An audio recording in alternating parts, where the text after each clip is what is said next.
got a new cookbook. This is from Eurila Cave.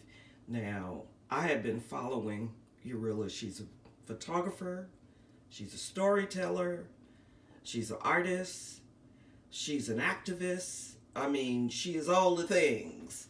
But during COVID, she started cooking on her Instagram.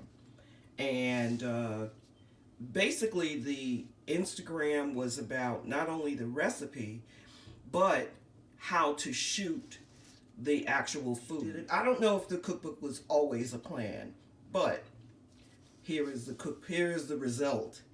And one of the things that I remember her doing was the quiche recipe.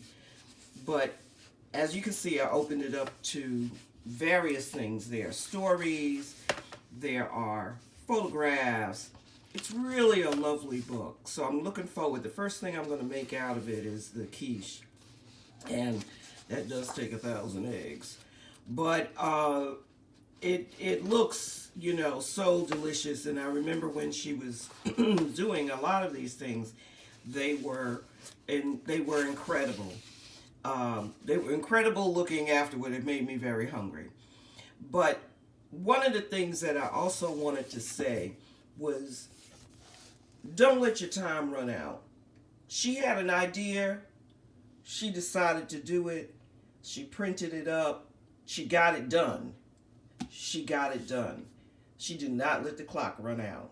So don't let the clock run out. You want to do something, do something. This is just, this is my shout out to Eurila Cave. If you want to support, follow Eurila. Follow her. I'm sure all of the videos are still up there. And in addition to that, she does a great job of covering, you know, all the people in Brooklyn. So I'm looking forward to making that quiche. This is the first thing I made from Eurila's cookbook. So we will see how it tastes later. But it looks good. And like I said, don't let the clock run out. Do what you're going to do. All right. Bye-bye.